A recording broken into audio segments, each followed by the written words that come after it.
Hello, welcome to episode 16 of Music is None of Our Business with me, Dave, and you, Jake. So someone actually said, you never introduce yourselves at the beginning, so we don't know. And it's like, well, I'm the one who can't finish a sentence.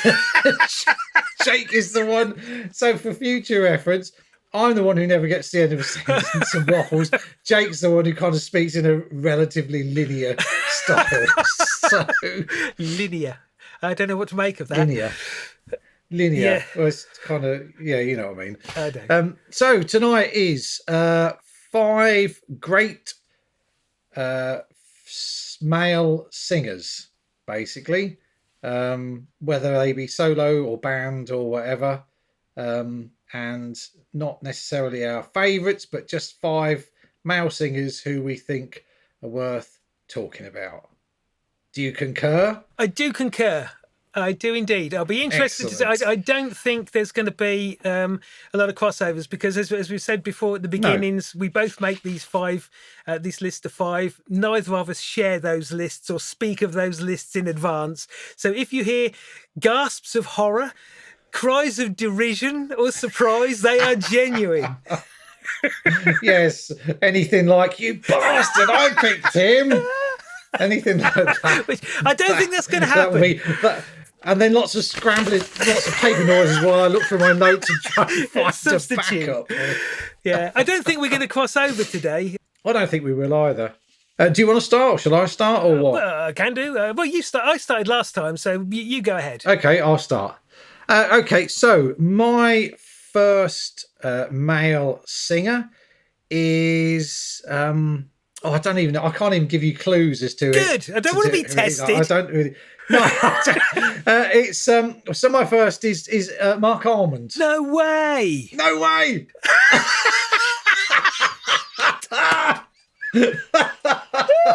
Brilliant.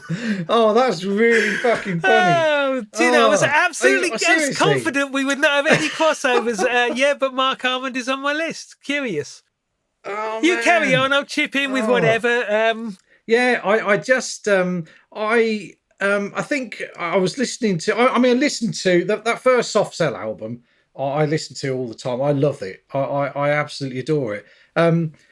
So Soft Cell, Mark Almond, they were formed in 1978. Mark Almond and David Ball, who sadly passed away recently. And I first heard them on there was a compilation LP released by Some Bizarre Records. Yeah. And it had a song called The Girl with the Patent Leather Face. And Neil, our friend Neil, had a girlfriend way back when from Peterborough called Nikki. And we were at her house and she had this LP and played it. And it was brilliant. I absolutely loved it. But I really, really liked The Girl with the Patent Leather Face. I thought that was fantastic. And I bought the single, it was the second single, I think, A Man Could Get Lost, and memorabilia from Keith's. Of course. Keith had it. I've got a feeling Keith might have had it in the punk box of all places. Don't Keith. But I remember buying that, and A Man Could Get Lost was great. Memorabilia was brilliant. That was my favourite song. And then obviously Tainted Love and boom, they just took off. But the first LP, Non-Stop Erotic Cabaret, is just peerless. It's just such a brilliant LP. Great pop, Absolutely well written pop. But his voice is incredible, isn't it? Yeah, it is. But I always used to think that his voice kind of teetered. Okay. On just going, I don't know. It was always like he had a brilliant voice. But it was always he'd always push it and it would teeter on going a bit too far. But he did it so well. And I really, I used to love that about his voice. It's funny you should say that because there's another one on my list that I think exactly the same. The fact that it sounds like his voice is slightly strained gives it kind of everyman sound, doesn't it? Yeah, absolutely. Yeah, absolutely. but they and the run of singles Yeah. that they did was just fantastic. We've got the or I've got the CD. There's a deluxe CD with all the 12-inch mixes, and when we used to drive the kids around, me and Karen used to sing along to these songs. Used to drive the kids mental because neither of us are particularly good singers. No. And we especially Say Hello, Wave Goodbye. We'd be belting that out on the M11, doing about 70, and you could see the girls in the back going, "Oh, please stop! Just stop!" Yeah, absolutely brilliant. And then he went on to do solo stuff, Mark and the Mambas. I've got to admit, I kind of, after Soft Cell, I kind of followed what he was doing, but not in any great depth. But I saw him live in Cambridge a few years ago, did a solo show at the Corn Exchange, and did lots of Soft Cell, lots of solo stuff, lots of cover versions. Brilliant night out. He can still belt them out as well. Yeah, and his voice has got better over the years as well. It's gained character, certainly. And I think absolutely, he had that big motorcycle crash where he was in a coma. Yes, that's right, yeah. His first album after that, I think it was 2007, it was Stardom Road, which is predominantly covers. But the first song that he'd written after that accident is on that album as well, Redeem Me, which is a really great song. Well, that's a really great song. It's a good song. But for me, I mean, after Soft Cell finished, I know it reformed again, and then sadly Dave died, but I think the stuff that he was doing with Coil and Current 93 and Jim Thirlwell and people like that, I think for me that was at least as interesting as the work that he'd done in Soft Cell. And I think a lot of people see Mark Armand as this diminutive pop star, the Soft Cell icon, but there was a great deal more to him than that musically. Doing albums of Russian folk music, doing homages to Jacques Brel and Charles Aznavour and Mark Bolan and so on. So many different layers. A really interesting character as well as a great singer-songwriter. So Mark and the Mambas, totally. They were great. I mean, just Cold Spring just released the first LP live recording of their 1982 gig when they did a three-night residency at God, where was it? Duke of York or something, a pub in London, and he had people like Sleazy Christopherson. Unfortunate. It is a bit, isn't it? But Sleazy Christopherson, Pete Christopherson from Coombe Transmission, Swabbing Gristle Coil, he recorded it. But you got Jim Thirlwell there and all kinds of other people. Annie Hogan. Annie Hogan's a brilliant sound artist, and she was there as well doing stuff. It's a great album. I mean, the recording quality is what you'd expect for that time, but it's a brilliant album. Yeah, I love. I've got a box set of Soft Cell 12 inches. Okay. That I got years ago. I can't remember where I got it. It might have been from a record fair or something. Yeah. And those 12-inch mixes of the early, just superb. They're so good. Yeah. Oh, and I'm sorry I've stepped on your toes. That's okay. No, these things happen. I apologise. Do you have a substitute? I don't do substitutes. I think that, if we've picked on someone that we both admire, respect, enjoy, or whatever, and we both throw our two penneth worth into that, that's good enough for me. You can put a substitute in as well. I got the arse. I got the arse last time when you picked Spiritualized, and I threw another fucking record in because I was stroppy. I've got somebody else I could mention if the time flies by too quickly, certainly. But I can't fault the choice because it's a good one. I was really surprised we both hit on that same one, to be honest. Thank you. Yeah, I've been listening to Soft Cell all day. Right. A couple of the other ones from the list, but yeah, I had a good old listen to Soft Cell. Had a great time. Popping around. I was working from home. I mean, obviously, for anyone who I work with, I was working really hard as well. But at the same time, having a little bop around to Soft Cell. Yeah. Your manager must be looking at your productivity figures and thinking, "What the hell's going on with this guy?" My productivity is beyond reproach. I can only imagine. I can only imagine. Yeah. Just hanging on in there. Okay. Yeah, okay. Good one. Okay, my first one then. Couldn't not be on a list of great male singer-songwriters. Michael Hira, and I know we have touched on swans before, so I'm not going to talk in any detail about swans. Suffice it to say, that's unlike you. I can't remember what episode we talked about. We touched on swans. I think it was one of the early ones.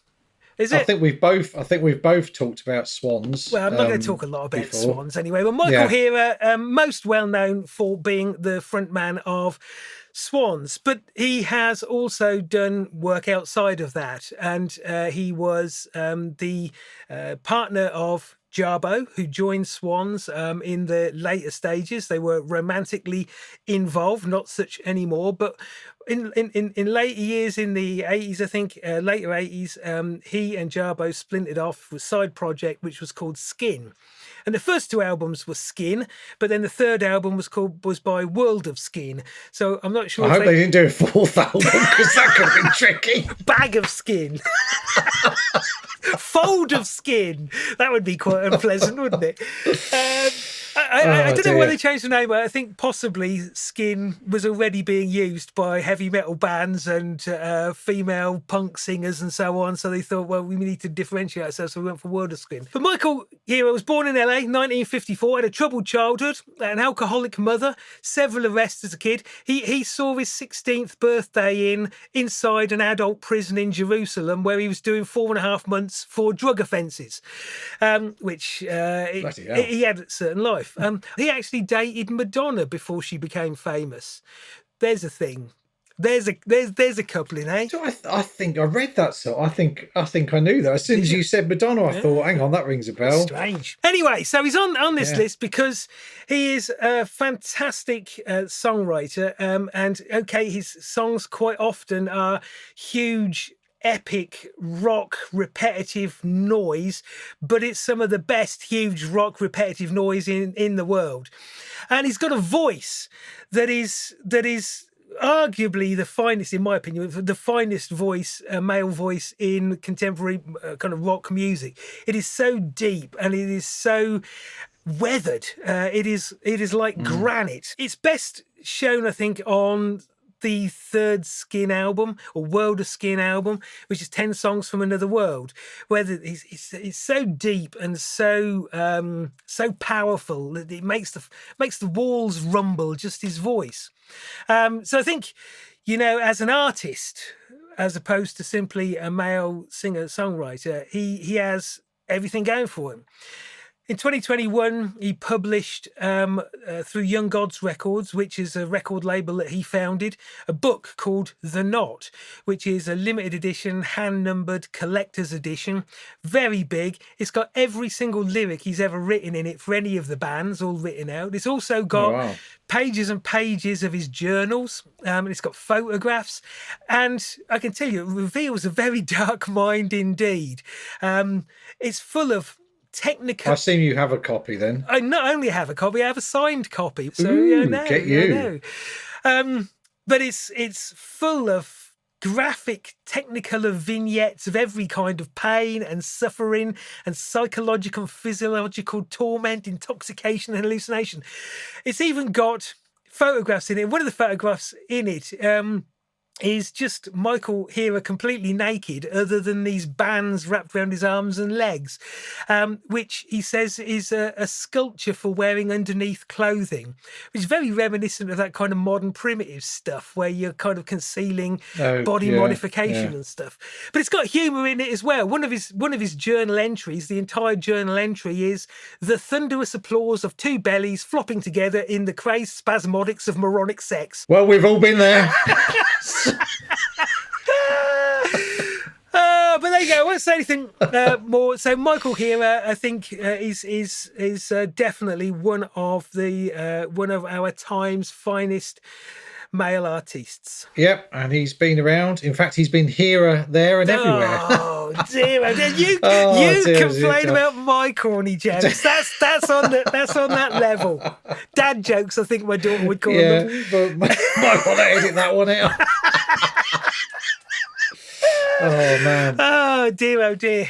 Okay, so my Your number number two. two. Yes, well, my number two. Well, How interesting is this? I picked this. As I say, I picked these five artists pretty much straight away after when we said we'll do male artists. I had this one in mind, and this morning I woke up to find that he has followed our podcast, and it is I know who this the is one then. and only Michael Stipe, lead singer of REM, one of my favourite bands of all time. I know I overuse that phrase, my favourite band. I have hundreds of favourite bands, but REM I was totally obsessed with for probably the latter part of the 80s and well into the 90s. Totally obsessed with REM. I just thought they were the greatest band on the planet. And they still are quite brilliant. And also, weirdly enough, I was checking out the greatest Our Friends in America, the other fabulous podcast everyone should listen to, the greatest playlist ever. And Brooklyn Pete and DJ Substance have picked Driver 8 by REM on their playlist. I mean, What can you say? synchronicity. Synchronicity, you're Synchronicity learning. again, yes. Mysterious Yes. things at work, mysterious powers. I don't know why I'm doing that thing with my fingers because no one can see me. But I can see it, and I can tell you it's slightly unsettling. Was it creepy? It was supposed to. It was a kind of mystical. Kind of mystical. I'll have to sit down. I am sitting down, so that's lucky because I could have fallen. Oh dear. So yeah, who knew? And Michael Stipe, I haven't even put anything down here because I know the story of REM so well. I used to be able to. We used to have a 6-disc CD player, and I could put in the first 6 REM LPs, put them into the disc player, put it on random, and I could tell you any REM song within 2 seconds of it starting playing. I could tell you which song it was. I was totally obsessed with them. You could have been on that show that Bruce Forsyth used to do in the 80s. You bet. Yeah, probably. Where members of the public with strange talents. Yes. Strange and worthless talents. I could have done. I'm 100% confident I could have done Mastermind on REM the IRS years. Yeah, easily. You'd have been hard picked to catch me out on REM. That's how much I loved REM and Michael Stipe. Formed in the early 80s in Athens, Georgia. And everything they ever did revolved. They had this fabulous sense of mystique about them, because obviously it was pre-internet.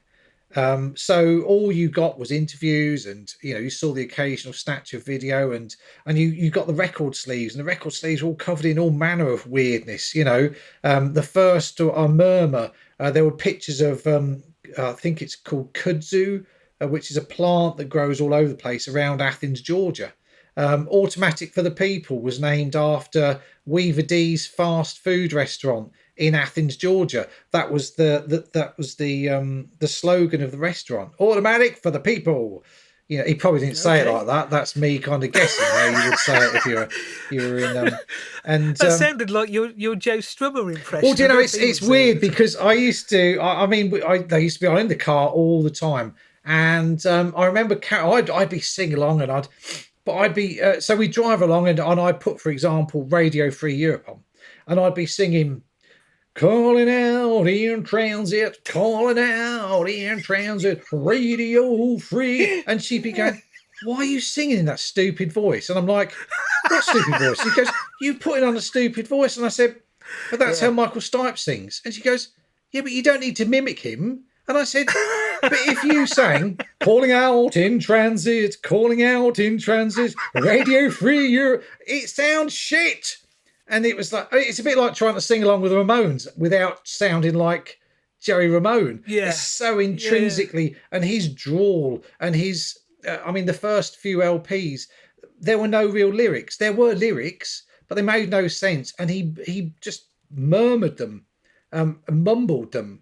And murmur and mumble were words that always came up in the when you talked about REM, Murmur was the title of the first LP, and people would say, "Oh, he mumbles his lyrics," and there was a bootleg called Mumble as well, and he did. Oh, right. Everything was, everything was cryptic, and that just added to that air of mystery. More and more mystery. But at the same time as them being all like southern and mystical, they were driving all around the country, and crossing paths with bands like Black Flag and all these other punk bands who were doing the same thing, and forging these paths across the USA to play the littlest shithole you could. And it was weird, and they were always spoken of in the same breath as Husker Du, and the Replacements as well, from Minneapolis. You got all these bands who were like, you never heard them because you had to go searching for it. But I mean, Husker Du, I was a huge fan already. The Replacements, that's a whole another story. I'll go into the Replacements at some point, and my relationship with the Replacements music, because that's a fucking that's a saga, that is. So yeah, and obviously they just got bigger and bigger and bigger. And I was talking to my friend today, and she said, I can't understand why England never quite took to REM, for so long. And I'm like, no, I know, because throughout the 80s, I mean, I discovered them around the time of about 85, around the time of Fable's The Reconstruction. And after that, I was everyone who listened. Oh, you got to listen to REM. They're the REM, and you'd convert people, but for some reason, mainstream were just scared of them. Didn't they were like the world's biggest cult band, and and given how big they became, looking back, it's ludicrous. You think, well, how did it happen? Why didn't people take to them straight away? And it wasn't really until probably Losing My Religion, and Out of Time, and then obviously, I mean, Everybody Hurts, and boom, it was mega. Big time. But until then, they were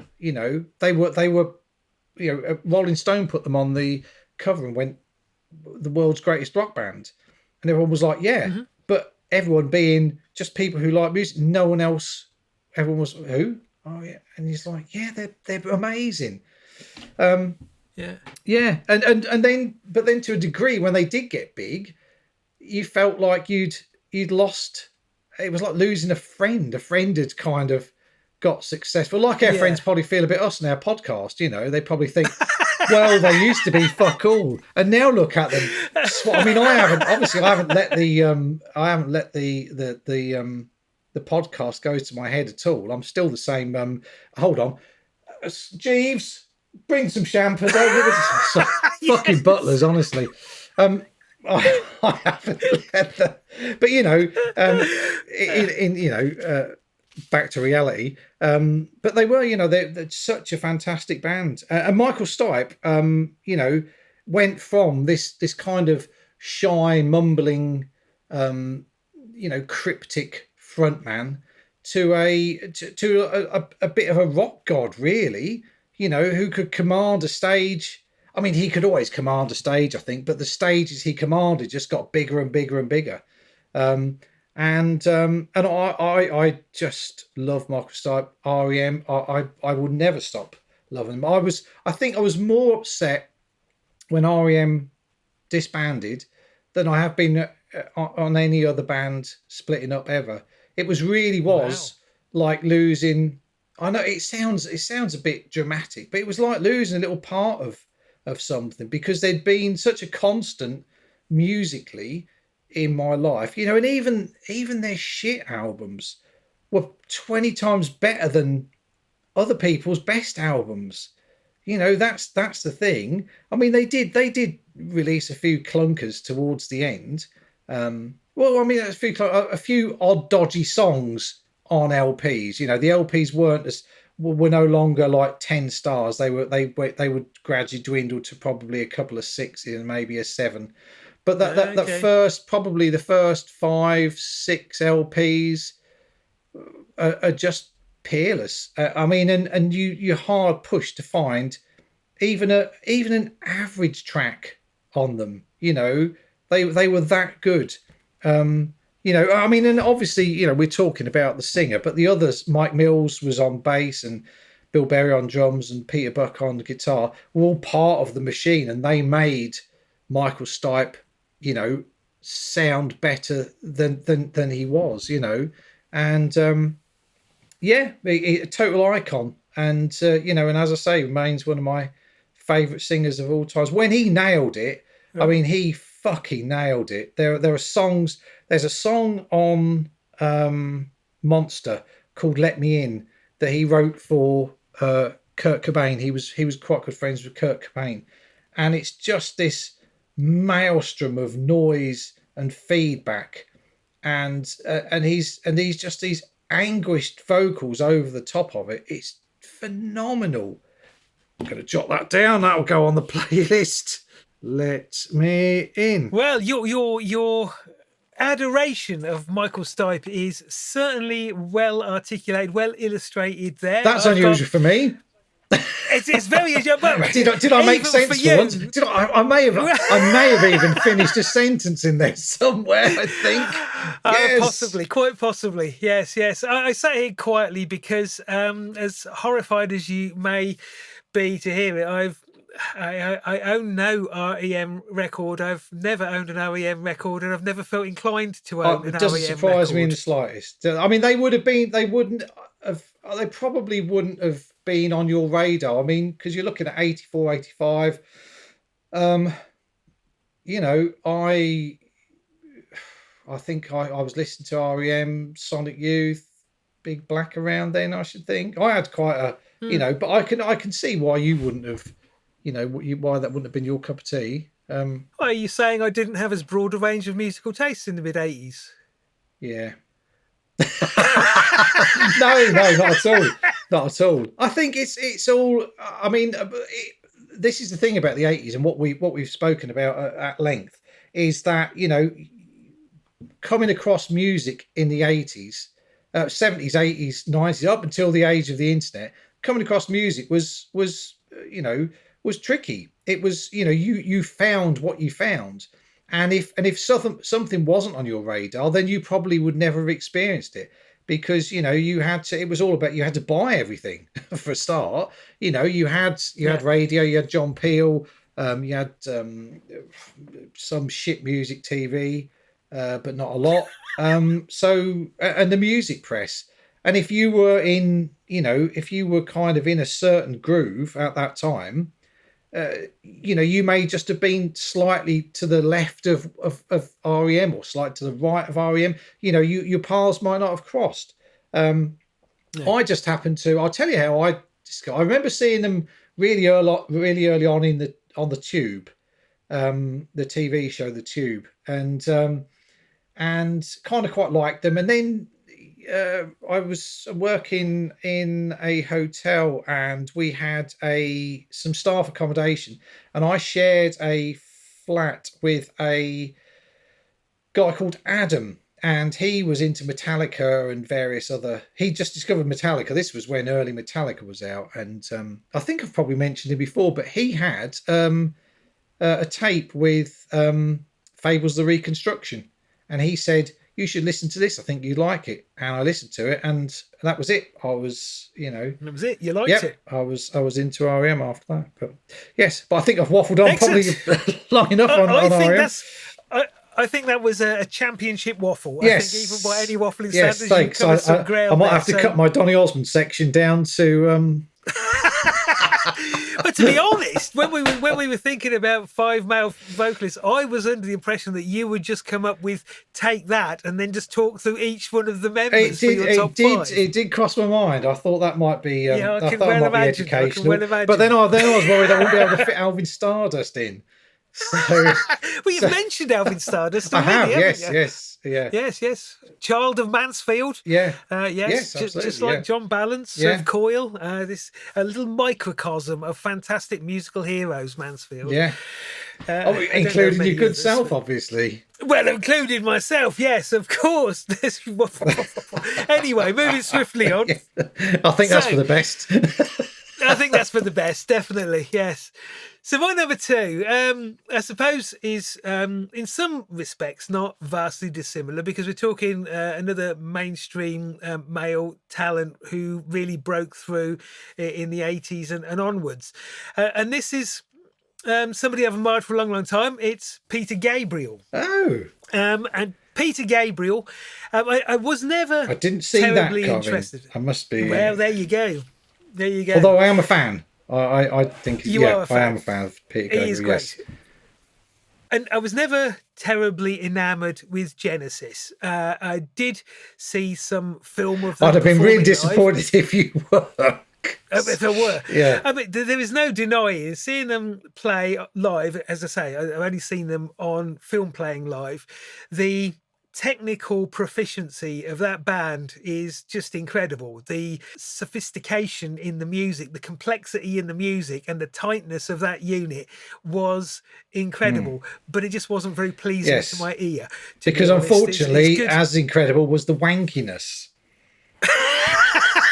The wankiness. Yes, there's a thing about when you get to a certain level of technical proficiency, there's a tendency to want to display that, irrespective of what it sounds like. Let's do another drum solo. Yes. Let's do another guitar. Yeah. Let's not. So, let's not. So Genesis passed me by for many reasons, but when Mainly the in wankiness.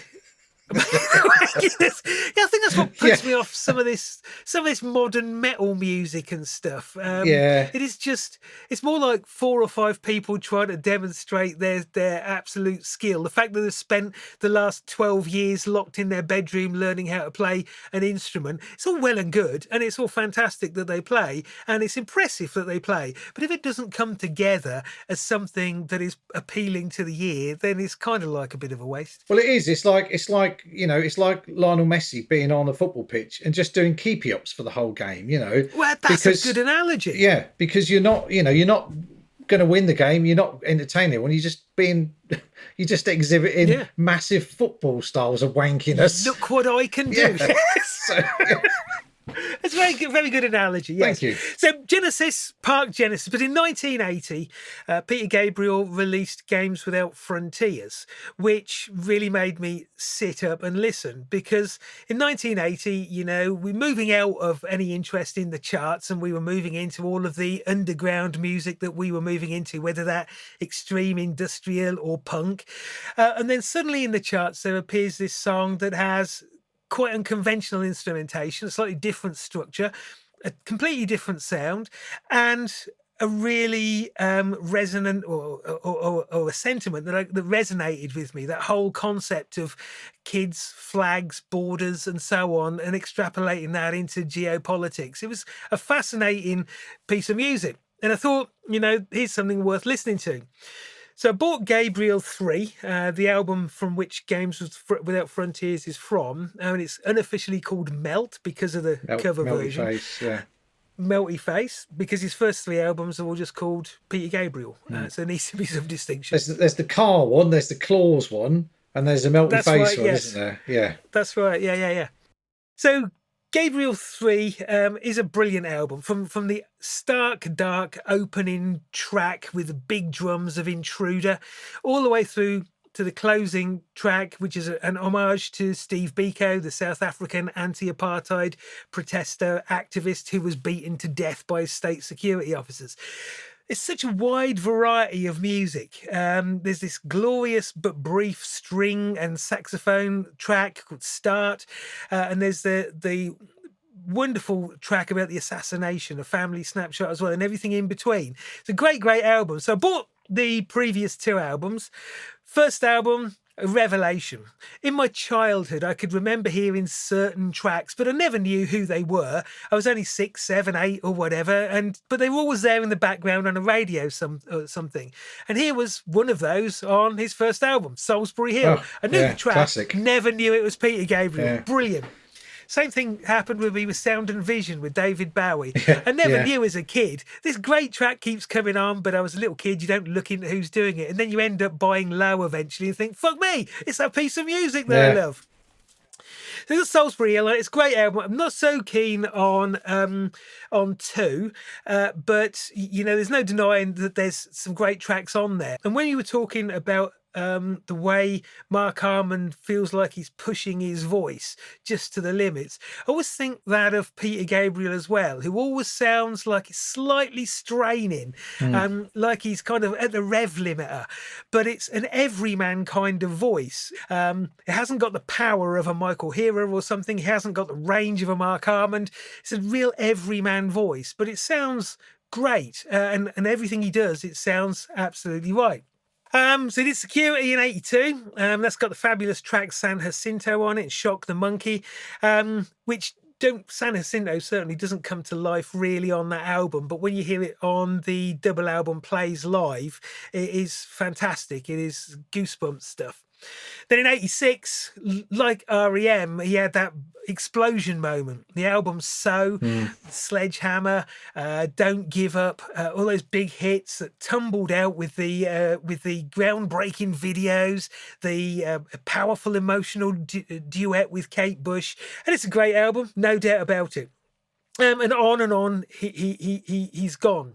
I think Peter Gabriel, as well as being a great songsmith, as well as a great singer, he's, to all intents and purposes, a very noble man as well, a great man. You know, co-founder of WOMAD, the efforts that he's made to be inclusive with the people he uses, the people he deploys to create the songs that he makes from around the world, and the work that he does for organisations such as Amnesty International and so on.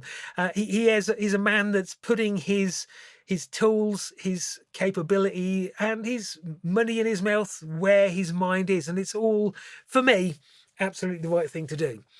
I think, I'm deeply envious because I've seen film of him in his studio several times, pictures of his studio. He's got the most marvellous studio in the world. Last month, they released a new film, Taking the Pulse, which is Gabriel and the New Blood Orchestra, which is him playing live, I think in the amphitheatre at Verona with a huge screen, and he's doing lots of his hits and so on. No guitars, no drums, all orchestral with a New Blood Orchestra, and it looks like it's absolutely fabulous. I've not seen it all yet, just clips of it, but it looks absolutely fabulous. On top of all of that, he's been a man, again, like David Bowie, who has been pushing the forefront of technology in music as well. He was right out there with compact discs and with websites and so on, and connectivity, and multimedia in DVDs and so on. So I think, for me, Peter Gabriel, I love his music, I love his songwriting, I think he's got a great sounding voice, but I think as a man, as a person, I think he is somebody to be admired for the stuff that he does in and outside of music. Yeah, I won't disagree. I love Peter Gabriel. I think he's great, and for all the reasons that you do. I have to admit, Sledgehammer gets on my fucking tits. Because it's been overplayed, I think. Overplayed. But it's still a great song. There's no denying that. And he actually, some of his earlier albums, he recorded in German as well.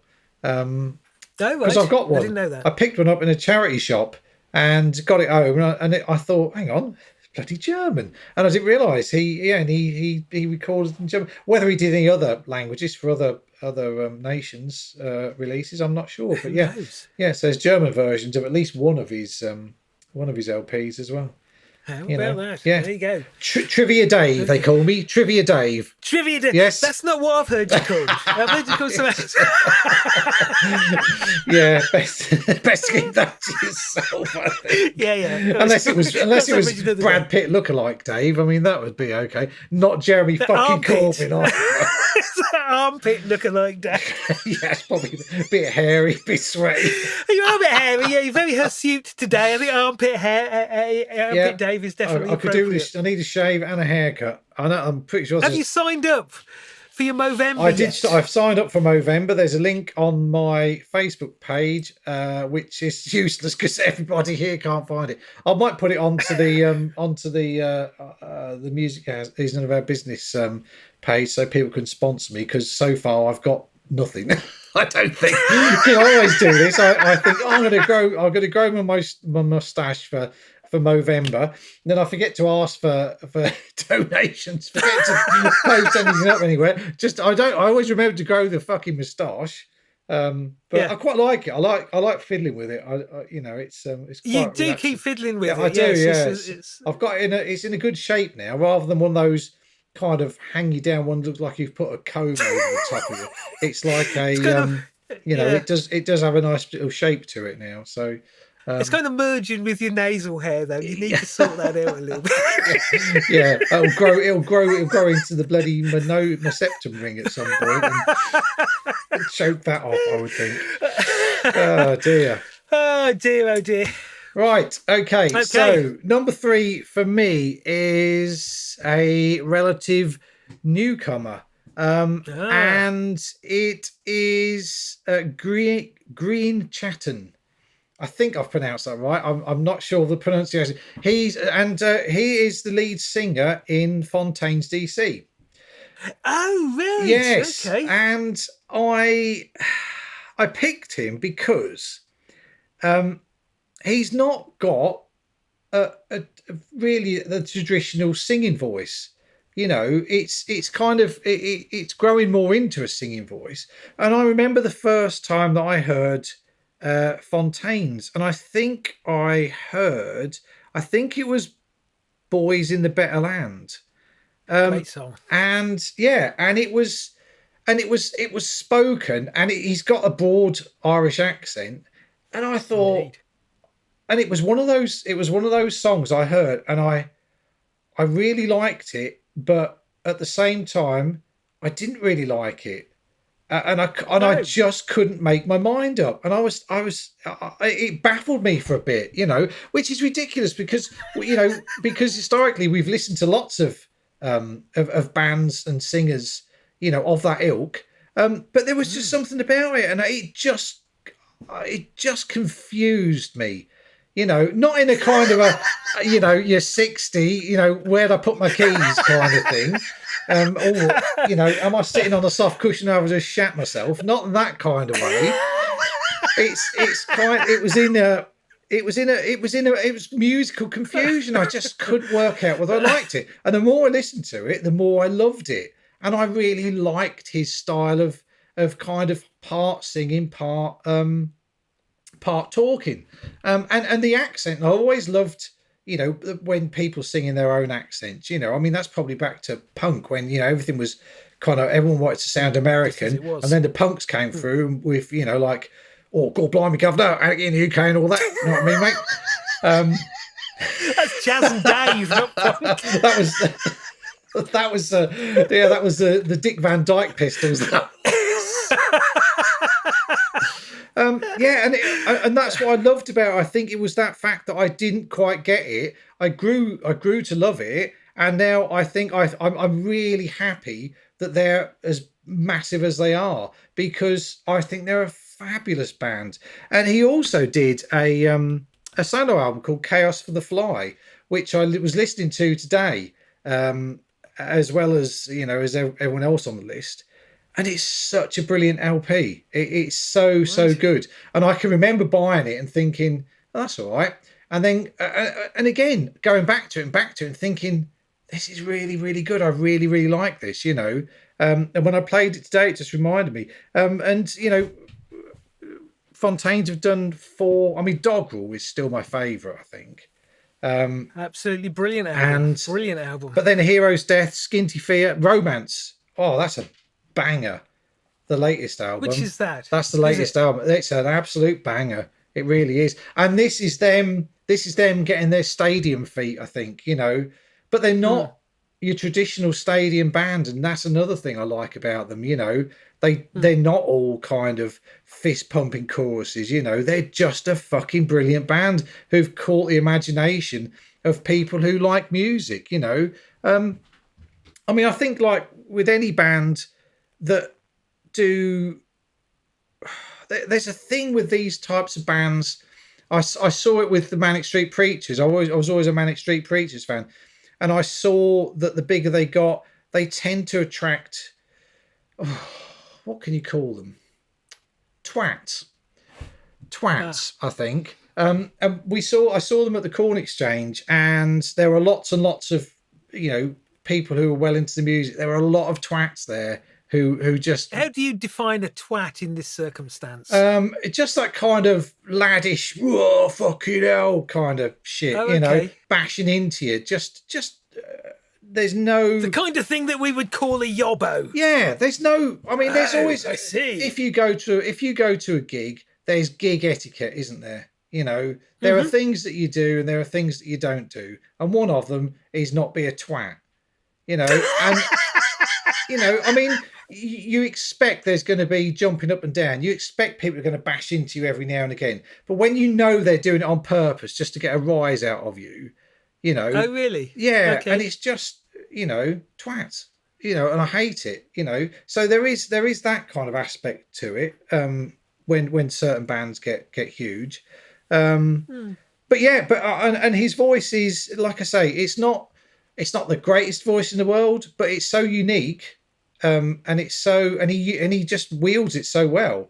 Every song. He knows exactly what he's doing. I think that's the thing. At the beginning, I didn't think he knew what he was doing. I thought he was just there and, just chatting rhythmically, Right. But it's so well done. I did. I first saw them. They were shown playing live at a Glastonbury a few years ago, and I'd never heard of them before. And I saw them. I thought, "Fucking hell, they are really good." And I bought Doggerel because it was that time, and I thought, "Fantastic album, not a bad track on it." I so wanted to like the next album, and I listened to it a couple of times. I just couldn't like the second album, and I never really followed on from that. Doggerel I can still play with great glee, but I haven't really followed them. Yeah, the second LP was a bit tricky. The third LP, Skinty Fear, that's a lot better. A lot better. Right. That was a really good. But Romance is absolute banger. I'd thoroughly recommend. I should take a look. And the solo album is top notch. Very, very, very well worth a listen as well. So not much more to say about Grian. I still don't know how to pronounce it. It's Grian, and because Steve. Sorry, close. Yeah, Steve. Yeah. That's pronounced. Yeah, it could be. See, it looks like Brian with a G, but I know it's not Grian. Yeah. It's not going to be Brian. Brian, that's just Brian said by a ventriloquist, isn't it? Really. Maybe the vicar that baptised him was exactly that. Could have been, yes. Get in a couple of gear, Brian. Yeah. So, but I did look it up. I did do a bit of research, and I'm still none the wiser. It said that the IA is pronounced E. So I assume it is Green Chatton. If anyone knows him, get him to give us a bell and just let us know whether he said his fucking name right. I'm not going to lose any sleep over it, but yeah, yes. So that's me number 3. That's me number 3. Oh, well, that was a surprising one. I did think about the. I didn't want to go obvious. I mean, I'm a big Bruce Springsteen fan. Yes. I didn't want to. And Neil Young. I could have done either of them. Robert Smith. Robert Smith is a great talent. I'm sure we will talk about The Cure at some point in more detail. But he's not a great vocalist. No, he's not. He's a great songwriter. Well, he is, but he's very much the same as Green Chatton. It's that unique vocal style. I think is what is great about. I think it worked when he was younger. Perhaps I'm not so sure these days. I thought the last LP was amazing. And Alone was just like the first time I heard Alone, and him ruminating on death and old age and that almost brought me to tears. I thought it was a fabulous song. In fact, the last LP was one of the best things they've done in years. But I think The Cure are worth a deep dive at some point. I would suggest at some I'm point, sure we're going to, because you love The Cure as much as I do. I don't know if I love them as much as you, but I am a very big admirer so of it The might Cure, be worth doing our favourite 5 Cure songs at some point, and just that's an interesting one. That is an interesting one. just having a bash through The Cure's back catalogue. Although having said that, knowing us, they'd all 10 would be from the second 3 albums. That's a bit of a. We might have to do one where we pick five songs each, but they have to be from different LPs. Okay. 5 Cure songs each from 5 different LPs. That's an interesting way to approach it. It would be worth having a think. Yeah. It may work, it may not. Yeah. But, well, there's enough LPs and compilations and remix LPs and everything, live LPs to go through to pick our favourite. I reckon that's a good idea. I mean, we'll throw that out to anyone who could be asked to comment on any of our pages. Should we do an all Cure special, or is that bollocks and just talk about the usual old shit? So I don't see any as a Christmas special or something like that. Christmas special, The Cure, yes. Cure I don't see any of the social media, obviously, but I get the impression that we've got a lot and increasing numbers of followers and listeners and downloaders, but we don't get an awful lot of feedback from what I can understand. Not a huge amount. We're getting a little bit more, and I try and encourage it all the time. But it is, getting feedback on the actual podcast is tricky. So if you are listening to this, we would appreciate feedback, even if it's just, you boring wankers, stop going on about Jake. You're great. You're great, Dave. But Dave, exactly, you just go on and don't finish. Stop going on about Prog being wanky because it's fucking brilliant. Oh, by the way, it's Huskadoo. Yes, exactly. I got told off about that online. I know it's fucking Huskadoo, but I got all excited when I was talking about the record, and I forgot the who, and I went Husker. So yeah, I mean, I know I'm not usually excited. Yeah, fucking hell. Yeah, not much.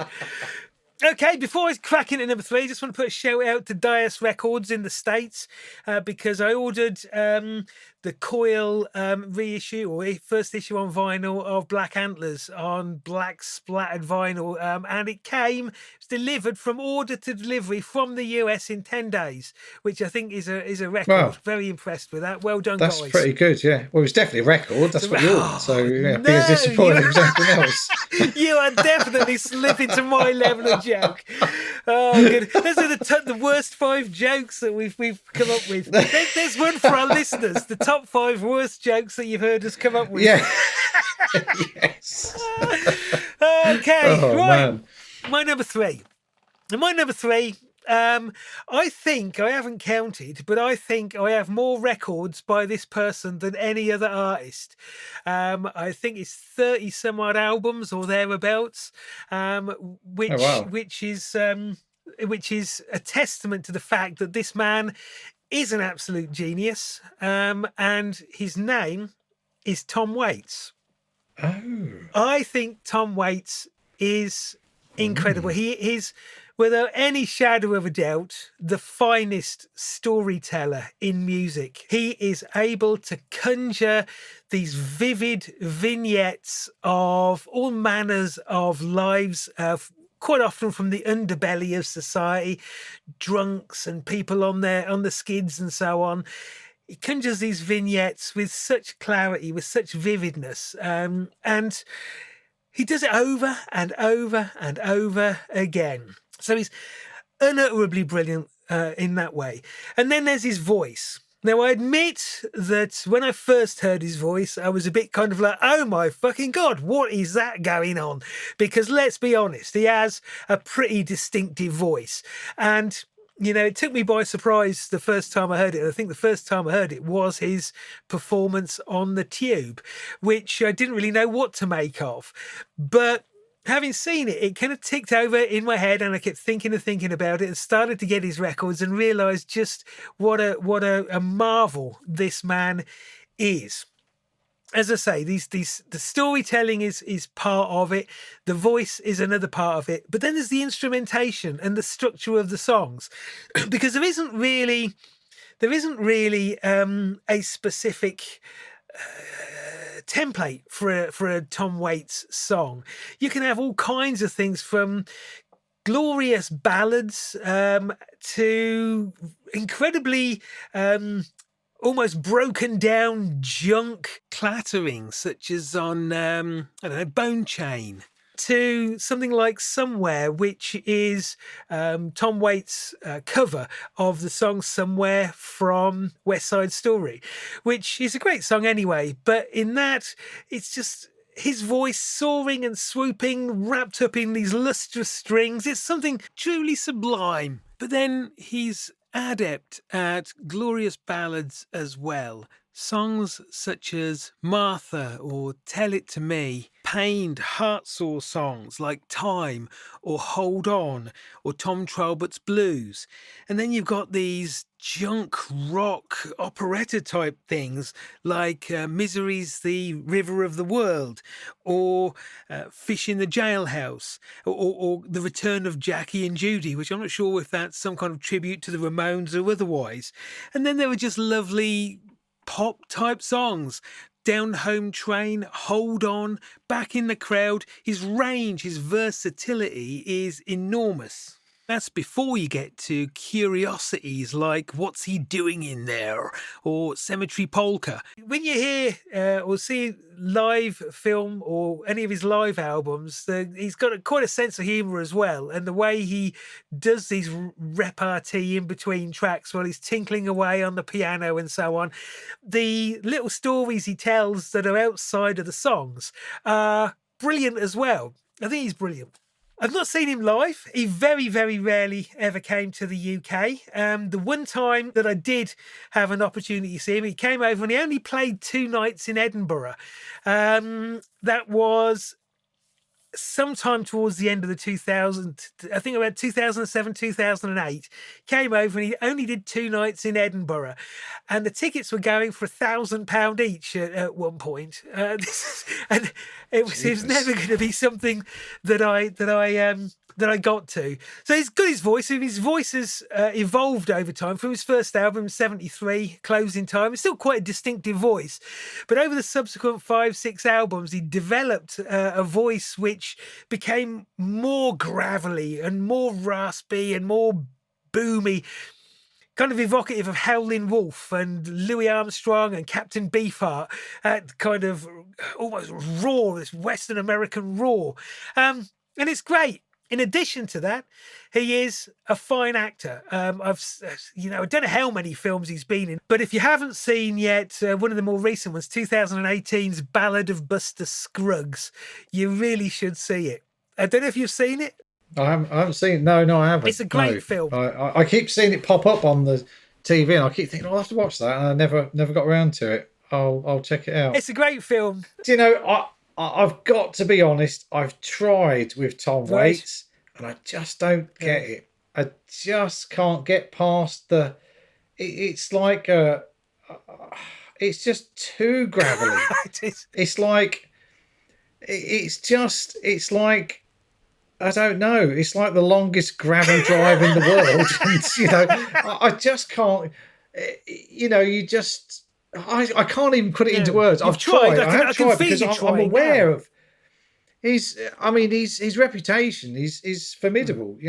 As a songwriter and as a performer. But I can't get past the voice. I'll give it another bash. I'll have another try. Since you're so enamored with him, it's worth it. I think I listened to Swordfish Trombones. I think that was the one I tried, and I've got to the end of it, but it didn't move me. It didn't really do anything. Yeah. I didn't even endure it. I didn't find it a chore. I just didn't I just couldn't get by the graveliness. I mean, there's graveliness, and my idea of graveliness is Jake Burns from Stiff Little Yeah. Fingers. You know, this is like Jake Burns from Stiff Little Fingers with the worst head cold ever after smoking like 300 cigarettes a day for a year, gargling drawing pins. You know, and even then, I don't think you're anywhere near the graveliness of, you know, and graveliness is the only word to describe it's a very apt word. It's difficult to come up with anything better. It's very distinctive. But I think, you know, like I said, you know, when I first heard it, I was a bit like, I don't know what to make of that. I don't really know how that fits, but it's certainly grown and grown and grown on me. He is very protective of his sound, and whilst, as I've said, there is a vast range of musical styles that he kind of puts within the Tom Waits frame, he doesn't welcome people trying to or getting close to that sound at all. When I was recording for commercials and adverts and documentaries and so on, I had an agent ask me to do a 60-second track that was a bit like Tom Waits, but the agency I was working for said, for fuck's sake, don't, because if you get close to Tom Waits, you will know about it. And I thought, well, I'd never get close. Who would ask me to do Tom Waits anyway? That's nothing close to my style. But I think he's very protective of his sound, which I suppose is understandable, because there isn't anybody else that sounds like that. So if one of his staff had a really, really bad cold and rang in and said, "Oh, I'm really sorry, son. I'm not coming in," he goes, "Right, you're going to fucking court, you are." What are you doing? Yeah, what do you think you're doing? Yeah. But I think it kind of... Are you taking the piss? It perfectly suits a lot of the vignettes he tells, because it's the voice of somebody smoking through 60 Marlboros, sitting in the back of a dirty old club in New York, bottle of scotch on the table, you know, down and out, kind of, you know, that weathered, worn out life has been hard. See, you've just described my vision of Tom Waits from that, you know, that you know, hat on a table with a glass of whiskey and 20 cigarettes, you know, sitting there probably like that with his head in his hands, you know, pondering the world with the graveliest voice in the, you know, there's ever been. That's the man. And it is an image, and I think whenever you say Tom Waits, that's you know, anyone who knows him, that is the image. You know, so he has cultivated that image really well. But it's whether you can actually, you know, relate to it and enjoy the, you know, the kind of uniqueness of his sound. Really, I think that's the thing. I think it is a totally unique sound, isn't it? You know, and so it's easy to say you either love it or you hate it because there's nothing else there to compare it with. That's really. right. Yeah. You know, so it is it is the epitome of Marmite. You know, there's nothing quite else like it. So you will either love it or hate it. Yeah. You know, so, it's certainly not to everybody's taste, but for me, you know, just simply the fact that every record he brings out, however different they may be, in that umbrella of Tom Waitsism, I just love it. So, is there a starting point for Tom Waits for anyone who does want to? I mean, I imagine Swordfish Trombones is the obvious. It's a good one. Of Rain point, Dogs is another very accessible one. That's the one. That's the other one I was trying to think of. So they would be decent place to start. But Blue Valentine is another one with a lot of. See, I thought you were just about to do an impression of it then, because you went, and I thought, he's going to Tom Waits. I'm very much leaving the impressions to you, Dave, and anyone that tries to tackle don't, because the next one I've got coming up, I'm not allowed to do impressions, and you'll see. Oh, right, okay. In a second. Yeah. All right, well, there you go. So. Okay, well, I will give him another listen, and I'll see how it goes. So my number 4 is without a doubt the finest storyteller. But do you know, when you were saying that, I was thinking this is why I love this guy. This guy was one of the original punks in London, and working in a record shop. He wrote a punk fanzine called Bondage. And then in 1977 formed his own group known as the Nipple Erectors. Yes. You go. So, you know, Is this Shane? It is, yes. Shane MacGowan.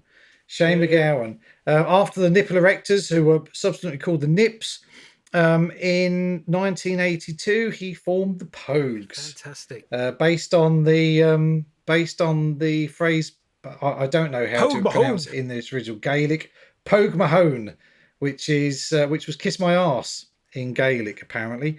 And that was it. They were off with. I think he originally joined. He joined Spider Stacy and Jem Finer, and they had a band already called the Millwall Chainsaws, which later changed to the New Republicans and then became Pogue Mahone, and then, as we say, subsequently shortened to the Pogues. And Shane MacGowan, I adore Shane MacGowan. Adored, sadly, because he's sadly no longer with us. How he lasted as long as he did, I have no fucking idea. Incredible. But he did. I'm gobsmacked at his longevity. How old was he? Because some years ago now he passed away. But what was it? Was in his 60s or 70s? Yeah, I think so. I can't remember. He was not, because I mean he would. So in 77 he would have been about 20, 21, I should think. So you're looking at 50s. He was born. Yeah. So they did. So and you know, some brilliant albums. Red Roses for me. If I Should Fall from Grace with God. They did Peace and Love, Hell's Ditch. But the LP for me is Sodomy and the Lash. What a fucking record, man. Oh my good Lord. It is just phenomenal. And you talk about, I mean, that's why I was taking the piss a bit by quoting you on Here's Without a Doubt the Finest Storyteller. But it's a close thing, because Shane, he tells some great stories with great pathos. Those lyrics on. I listened to Rum Sodomy and Lash again today for the umpteenth time, and it never. I mean, the quality of those lyrics, the wordsmithness, wordsmithery, I think you'd say. The word smithery is phenomenal. Oh my goodness! I mean, each song is a little story. Words fail me when it comes to that That's particular an unusual album. Moment. It is one of the. It is. Yeah. I mean, it's poetry. It's poetry. It's English literature or Irish literature at its finest. It is. There are. Despite the fact that Dirty Old Town is a cover version, even that sounds like the kind of thing he would have written. That is such a brilliant song, and his voice. Another quite unique voice. Garbled. Half the time you can't understand a bloody word he's saying. It's just this kind of thing, But it just makes sense for the music and the speed at which he spits out these couplets. It's phenomenal. I think the interesting thing is the whole band had a really fine musicality. Technically, although they're playing everything, absolutely. But yet the music, despite that, sounded like the end of A Night in the Red Lion. Everybody's pissed and having fun, absolutely. But hear these people playing spot on perfectly. Even if some of the instrumentation is smashing a tray over your head, as it was. Yeah, totally. Yeah. You've got penny whistles. You've got those Irish drums that the name of which escapes me. You've got everything in there. I mean, I saw him. I saw them years ago. They were touring. I think it was in between or around the time of If I Should Fall from Grace with God, because it was one of the few shows they did, and Kirsty MacColl was with them. And she sang on the obvious ones, and I remember they finished the set with a cover of A Message to You, Rudy, and the fucking place went mental. It was one of the greatest gigs. I shouldn't say this because I could save this for the top 5 gigs of all time. One of the greatest gigs I've ever been to. It was just phenomenal. But my point being that at every point in the gig, he had a bottle of wine or a bottle of vodka in his hand and freely swing it. He fucking put some down that night, and he had a cigarette going all the time, drinking away, but his performance was immaculate, and it was the nearest. I think it was probably the nearest I've ever been in a riot. It was just bonkers. I got in a fight. Yeah. Like, it was insane. I saw them at Glastonbury, and they were on the pyramid stage, and that was a lot of people, all as one creature, as it were, moving in unison. Yeah, because absolutely, you can't resist. Oh, it was just. And I was listening to Rum Sodomy and the Lash, and there's a 40th anniversary version, and it actually has the Purgatory in Motion EP. Okay. And my goodness, I mean, I always loved that. I mean, but Rainy Night in Soho. Oh, what one of the most heartbreaking songs ever written. It's just glorious. And Shane was, he went on he was in Shane MacGowan and the Popes, which, in all honesty, I didn't really listen to very much of their output at all. He did that dreadful cover of Wonderful World with Nick Cave and a few years ago, and then gradually kind of it all got the better of him in the end, and he was a kind of a bit of a wreck by the time he died. What was it that he done? Because despite the drink and the drugs and the booze and the heavy living, was it multiple sclerosis or muscular dystrophy or something like that did? I can't actually remember. I should know, and I was going to look, and then I thought I just didn't want to dwell on it really, because it was just such a sad. When you saw him being interviewed, it was towards the end, it was just. Yeah, it's hard. I don't know. It's hard to even describe it really, because you don't want to sound like disparaging about him, because he was such a great person, and that. he was. I mean, he had his wits about him at the end, but just everything else had just seemed to have given up the ghost. But yeah, I mean, as I say, one of the greatest songwriters of our time. Yes, he was.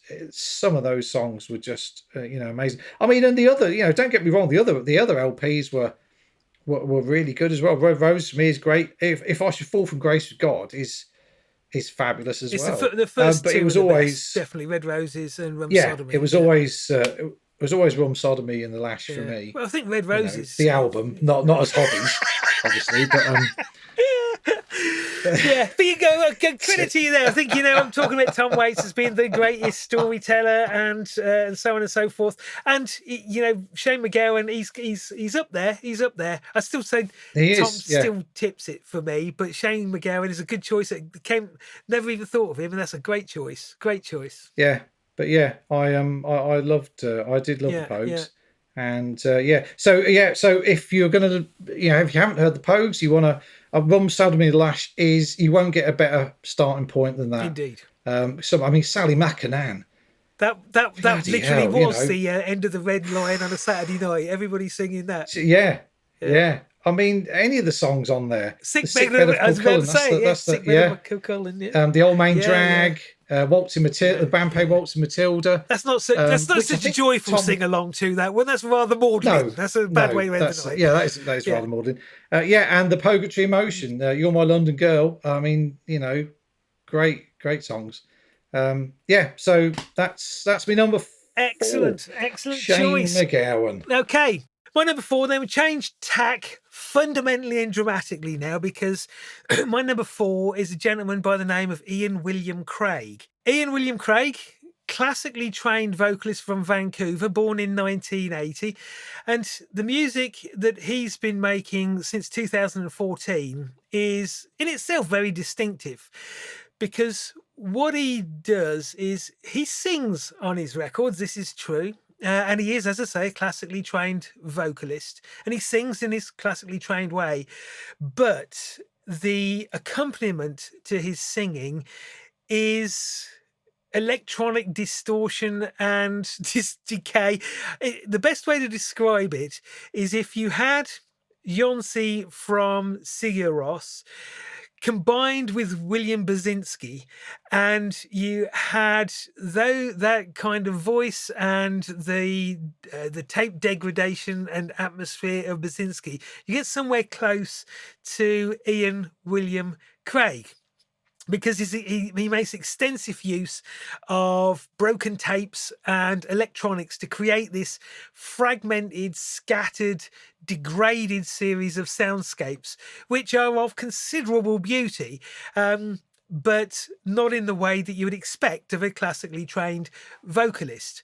As he's moved through his career, there have been slight changes, and at points, his voice comes a little bit higher out of the chaos of all of this grit and noise. But generally speaking, it's quite heavily submerged, cut and fragmented. His first album, A Turn of Breath, is absolutely mesmerizing. And it's got some really nice melodies in there and occasionally discernible guitar. Sometimes the crunch and crush of distortion and broken tape is replaced just with heavy levels of hiss, and it still sounds great. It just sounds incredibly lo-fi quality. It's not Deutsche Grammophon type classical music, but it's still arguably classical in the way that he's singing.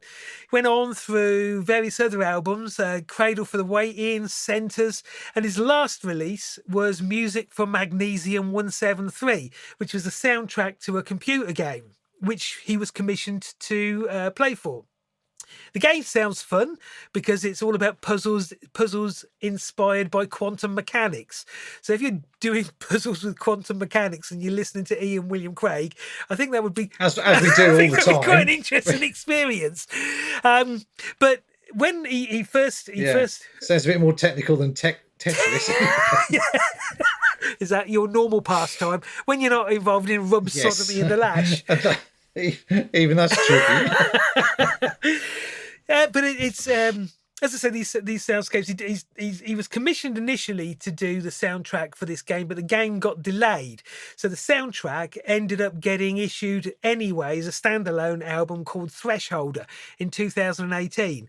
And then when they finally got the game sorted, whatever the problem had been, then he had to create a new soundtrack for it, and that was Music for Magnesium 173. Yeah.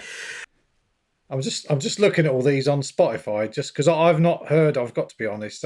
He's brand new. I think you'll like him. I think you'll like him because if you like, I like the sound of it so far. William Basinski, and if you like a bit of Yonsei as well from Sigur Rós, put the two together, and it is hypnotic, mesmerizing soundscape kind of stuff.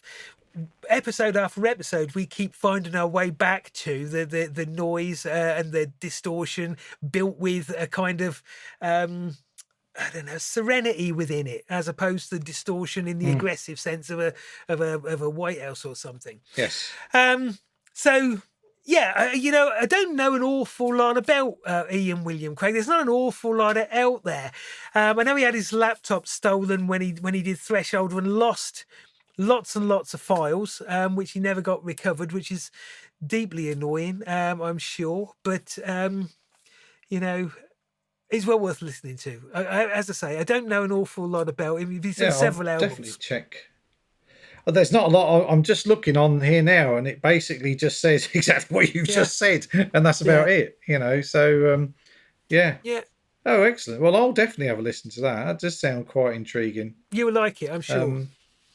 Yeah, I'm sure will. Yeah, I'd never heard. What does he on a particular label that I might associate with other bands, or is he self-released? I think he may be self-released. I don't know. Off the top of my head, I don't know what label he's on. Yeah. Oh well, we'll check it. Check it while you're talking. While I'm rambling on about my next one. So okay, so that was Ian William Craig. Cool. Okay. Yeah. He does sound interesting. So my final one. Fat Cat, of course. Fat Cat. Say no more. Yeah. That figures.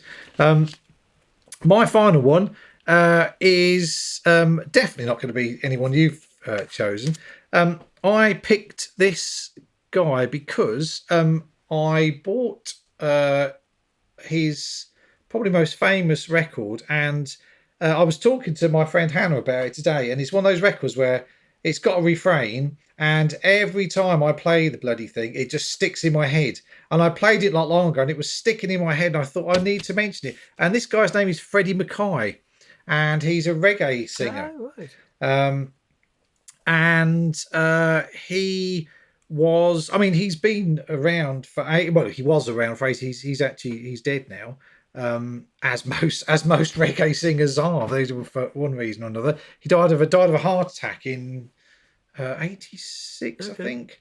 But yeah, so he's kind of one of these Jamaican singers who went through, he started off in 1967, recorded with Prince Buster. Okay. I mean, he's recorded with everybody. Prince Buster, then he went on to Cox and Dodd, and then he's subsequently worked with Leonard Chin, Joe Gibbs, Augustus Pablo, King Tubby, Scientist, recorded with all the great Jamaican backing bands, Revolutionaries, Aggravators, you name it. He's been everywhere. Roots Radix, he did. But he released in 1979, he released an album called Creation. And it's an absolute classic reggae album. And his voice is just so amazing. I love his voice. And the title track is Creation, which the album was recorded by produced by Ozzie Hibbert, another famous Jamaican producer, and backed by the Revolutionaries, as I just mentioned. And this is kind of there were a lot of covers. There were some covers in there.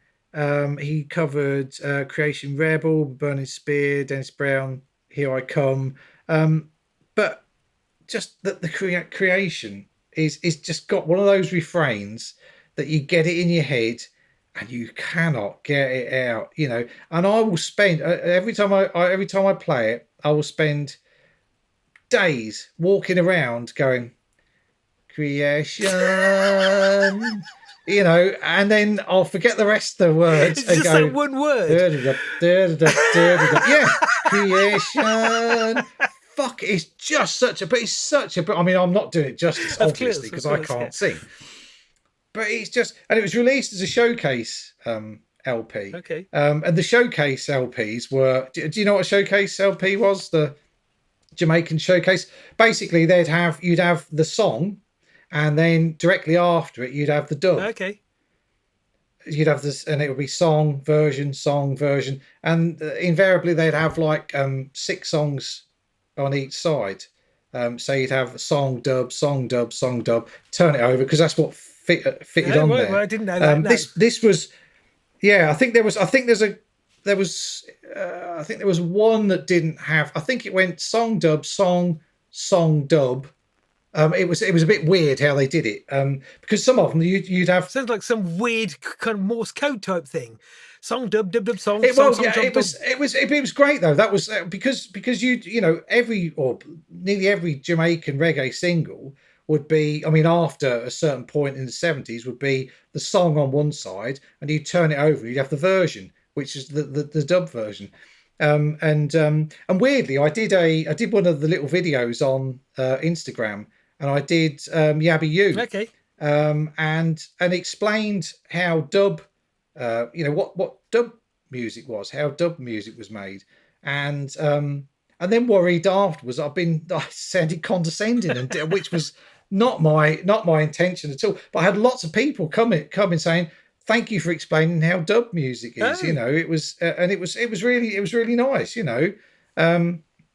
So they, it would be song dub, and then all the singles would have the song on one side, the dub version on the other. But some of them would just have 6 songs on one side, 6 dubs on the other. So it's all very tricky. But anyway, yes. But I just love Freddie Mackay's. I mean, he's kind of, I suppose what's the word? Journeyman. Yeah. He's done a bit of everything, released lots of albums, did lots of cover versions, and I think they'd call various singers in, just, I've got a song, we'll come and sing the song, do the dub, off you go, release a single. There was a lot of that in Jamaica in the 70s, but he was one of the best, you know. And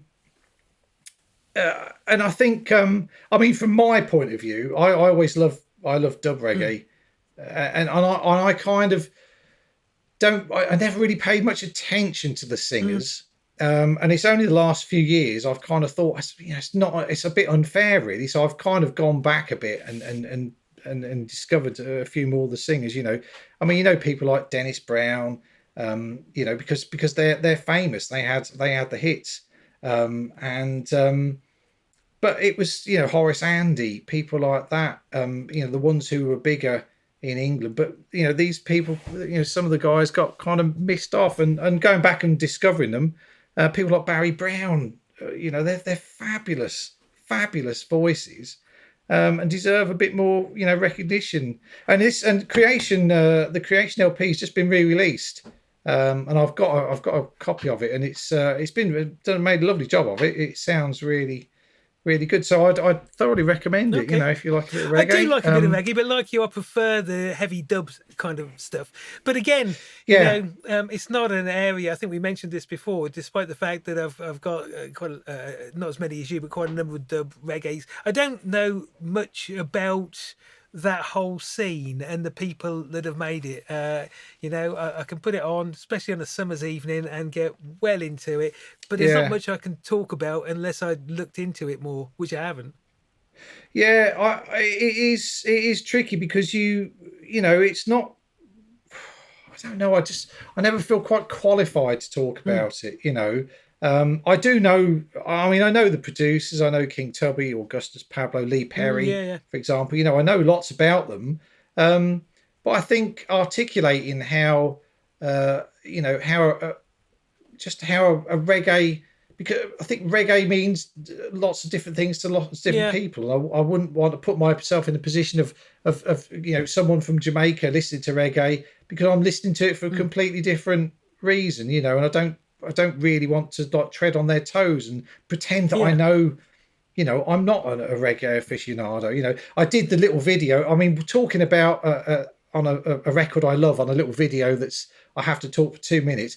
Easy peasy. You Yeah. know, I can Yeah. do that. But to go into any great depth about, I mean, because you've got to include Jamaican politics, that, you know, Jamaican history, and I'm simply not qualified to do that. But suffice to say, I love reggae. I love dub reggae. You know, I just think it's, you know, It's heaven great. sent. And there was always that very close association between punk and reggae.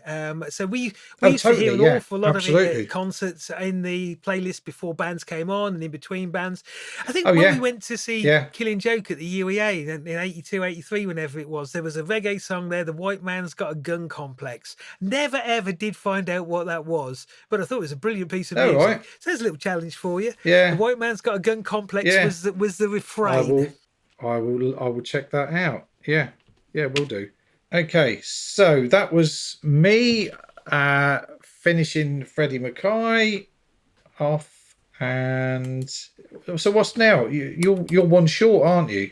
Well, I suppose technically I'm one short. As I say, I haven't got much in the. Although we did both chime in I think we did, on Mark and Armands. we've done an hour and a half anyway. So despite the apparent lack of one, Yeah. I don't think we need to add another one. Although I could, just for the sake of numbers. So next week we're doing just great songs, which was just the Yeah. broadest possible remit that we've given ourselves. I think so far. Yeah. I think it's cool because I think you know, we've got such a long, well, a huge amount of years to pick from, really. I mean, we've both been listening to music, you know, since I mean, we you can go back to you know, before we were born, really, because there's music we've picked up on, you know. So it's not like we're kind of hamstrung by any sense of time. And also, I kind of, if we do that, I think it's great that we can spread it out. So you can have one from, you know, a long while ago, and you can have one from a couple of weeks ago. You know, I could quite easily pick a great song I've heard just recently, that you'd never guess. And you know, there's a couple of albums that have come out. There's a couple I intend to do videos on, that are, you know, nothing groundbreaking, but really well done. The things they do so well. You know, there's not. I don't want to sound rude, but you know, there's no real originality there. Oh, it's so rude. And you are, and this is a lot. I know, bastard. But this is a lot of, you know, this is the beauty of music. It doesn't have to be original. You can put your stamp on it, and you can, you know, you can conjure up something. You can conjure up a brilliant chorus. You can conjure up, you know, a great hook, and you know, and you may be doing some kind of generic indie rock LP, but it doesn't mean that you can't have that little flash of inspiration in there. And that's what I love, and that is the great thing about music, isn't it? Yeah. And the great thing is, you know, you don't, and this is what I tried to get across on the, you know, on the videos to a degree, is you don't have to give up. You don't have to just sit there and go, well, I like this music. You know, I mean, you're in this age where you can access pretty much anything at the click of a button, and you know, so why wouldn't you? Why wouldn't you carry on? Why wouldn't you carry on listening to new music? I, you know, as I've said before, you know, I spend at least a good 2 days a week because I've got that luxury of being able to do that, and I do understand that some people don't. But I've got the luxury of working from home and being able to listen to music all day. And I spend at least 2 days a week just trawling through new music just to see if there's something good out there. And even then, I miss stuff. You know, you still have to be, you know, relatively choosy about what you listen to. You know, well, I think, as I said in an earlier episode, I think 100,000 new tracks get uploaded every day around the world. You know, nobody can possibly listen to that. Obviously, it's completely impossible. It's insane. It is insane. The Flash could probably listen to them. The Flash. But, you know, what's the Flash? The DC. Oh, for fuck's sake! It's just a waste of time, isn't it? That's Vic Mail in Blackadder, isn't it? No, the Flash is like the superhero who can go at super speed and just slows everything down. So he could slow everything down so he could listen to all the music. It doesn't matter. No, is this Marvel Comics or DC Comics? Yeah. It's just me. It's just me going off on a tangent. Completely beyond me. I know. Well, it means nothing. In that case, let's call an end to this now, because it's about that time. Because we just run out of things to talk about now, and we'll just waffle on. Dear. Which is not what the fans want. The fans. It's interesting because we used to say it's not what the fan wants, and we actually know we have more than one fan now. That's kind of a bit.